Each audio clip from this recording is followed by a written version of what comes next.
노도부대 보병 제2사단 이야기 21 제17연대 이야기 9 화령장 전투 첫 번째.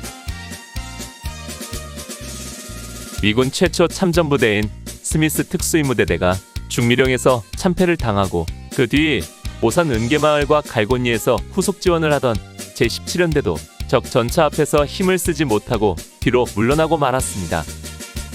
특히 갈곤리에 투입되기 전 평택역에서 호주 공군기의 오폭으로 인한 사고는 연대에 큰 피해를 입혔습니다. 200여 명의 사상자가 발생하였고 연대장 백인엽 대령도 부상을 당해 후송되었던 것입니다. 그리고 그나마 부족하던 실탄이 소실되는 바람에 방어진지에 투입되는 병사들의 개인화기 실탄마저 기준에 못 미치는 수량을 지급해야 했습니다. 이런 악조건 속에서 시작된 갈곤리 전투는 그 결과를 누구나 쉽게 예상할 수 있는 전투였습니다. 스미스 부대가 지키는 중미령을 유유히 통과하여 남하한 북한군 전차는 은계마을에 주둔한 제17연대 제1대대 2개 중대를 쉽게 유린했고 곧바로 본진이 지키고 있는 갈곤리로 밀려들었습니다. 제17연대 제1대대와 제3대대는 사력을 다해 싸웠으나 적 전차의 위력과 다 소진된 탄약 등으로 인해 더 이상 싸울 수 없었습니다. 결국 연대는 분산퇴각해서 7월 5일에 천안에서 재집결하게 됩니다. 이렇듯 미군을 중심으로 평택라인의 방어진을 형성하고 적의 남하를 막으려 했던 메가더 장군과 국군의 계획은 수포로 돌아갔습니다. 이에 미군은 금강 남쪽 지역으로 후퇴하여 방어선을 쳤고 중부지역 지연전을 펼치던 한국군은 소백산맥의 이화령, 조령, 중령라인으로 후퇴합니다. 이 같은 상황을 간파한 북한군은 한국군과 미군을 포위 섬멸하기 위해 인민군 제15사단을 상주지역을 통과하여 남진하도록 지시하였습니다. 상주지역을 통과하여 김천 방면으로 남진하면 대전과 금강 라인에서 방어 중인 미군 제24사단과 한국군을 배후에서 포위 섬멸할 수 있었기 때문입니다. 이렇게 된다면 유엔군이 낙동강 방어선을 형성하기도 전에 유엔군의 전투력을 상실시켜 대한민국을 손쉽게 적화통일시킬 수 있다고 판단한 것입니다. 그러나 이런 북한군의 의도를 간파한 육군본부는 이를 대응하기 위해 문경, 함창, 상주로 이어지는 지역에 방어선을 구축하고자 했습니다. 이때 육본에서 중요하게 여긴 지점이 바로 화령장이라는 곳이었습니다.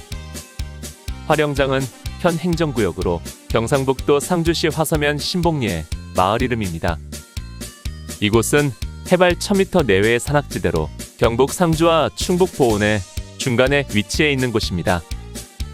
이곳을 지나는 도로망은 보은, 화령장, 상주를 잇는 25번 도로와 괴산, 갈령, 화령장, 상주를 잇는 977번 도로가 지나고 있어 북한군이 반드시 지나야 하는 요지였습니다.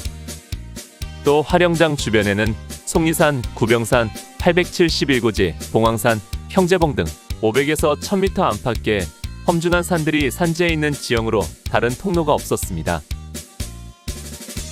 따라서 상주시 화령장 일대가 인민군에 넘어간다면 국군 제6사단과 미군 주력이 큰 타격을 입을 것이라 판단하여 이곳을 선점하기 위해 제17연대를 급파하기로 한 것입니다.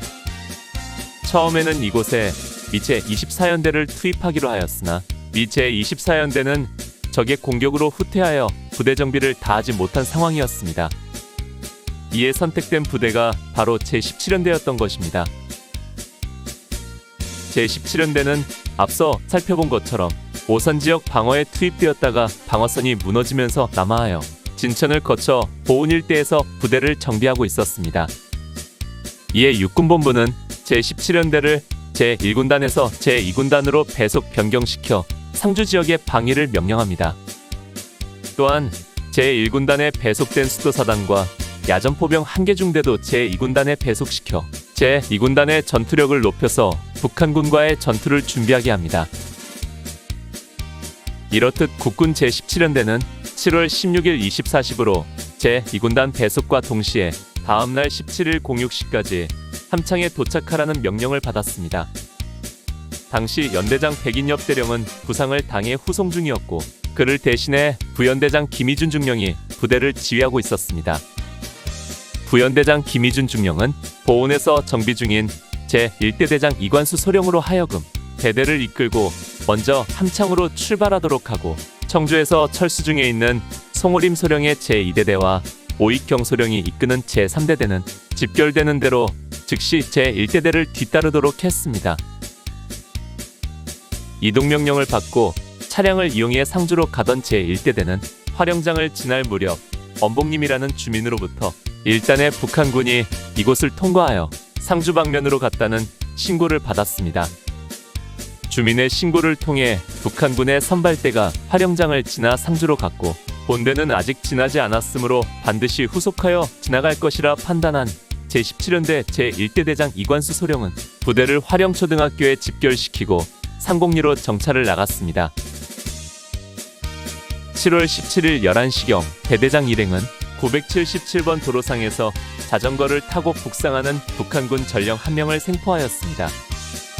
그리고 그를 신문한 결과 그는 북한군 제15사단 제48연대 연대장 김치규 대자의 소속이고, 그의 연대 임무는 상주를 점령하는 것이라는 것과 연대의 주력 부대가 이날 오후에 선발대를 뒤따라서 상주로 진출하는데 금곡리 일대에서 휴식할 예정이라는 것을 알게 되었습니다.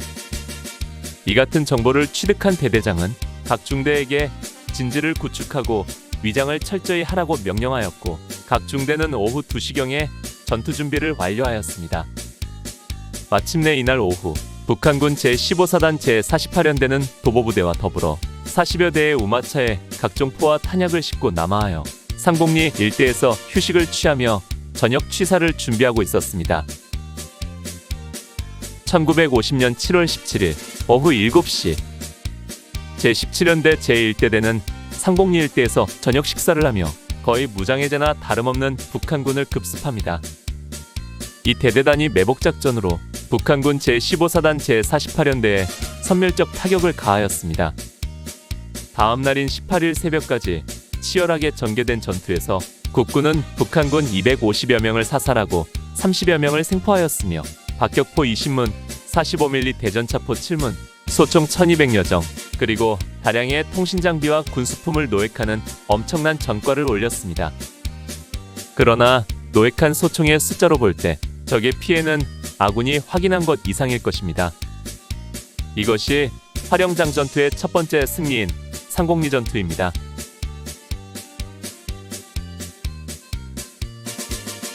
오늘 추억여행에 함께 해주셔서 감사합니다. 다음 이야기를 기대해 주시고 구독과 좋아요 부탁드립니다. 항백